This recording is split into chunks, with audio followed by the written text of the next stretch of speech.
اعوذ باللہ من الشیطان الرجیم بسم اللہ الرحمن الرحیم یا ایھا الذین آمنوا اطیعوا اللہ واطیعوا الرسول واولی الامر منکم صدق اللہ العظیم۔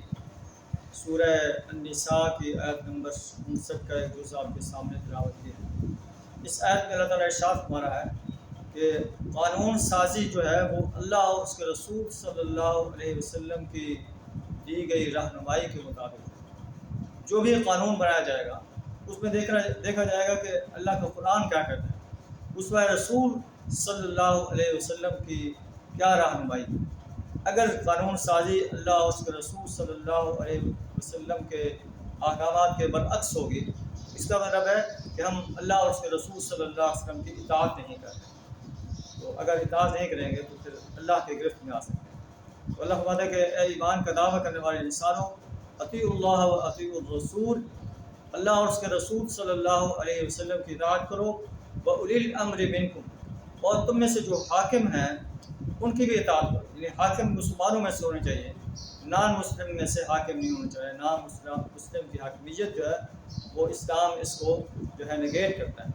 مسلمان جو ہے اپنے مسلمانوں کی حاکمیت کے اندر ہے، اور وہ بھی اس وقت تک ان کی اطاعت ہوگی جب تک وہ اللہ اور اس کے رسول صلی اللہ علیہ وسلم کے آرڈرز کے مطابق تمہیں احکامات دیں۔ اگر وہ قرآن و سنت کے خلاف تمہیں احکامات دیں تو ان کا آرڈر ماننے سے انکار کر دو۔ اللہ کے رسول صلی اللہ علیہ وسلم نے فرمایا لا طاعت لمخلوق فی معصیۃ الخالق، جہاں خالق کی معصیت ہو رہی ہو وہاں مخلوق کی اطاعت نہیں کی جائے۔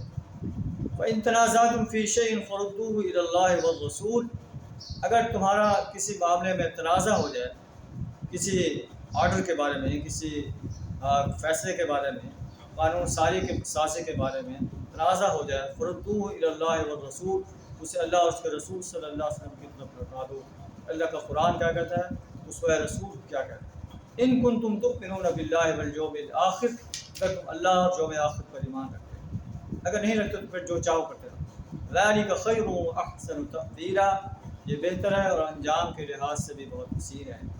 اللہ سے دعا کریں میں قرآن کی اس عظیم رہنمائی کو فالو کرنے کی توفیق عطا فرمائے۔ آخر دعوانا الحمدللہ رب العالمین۔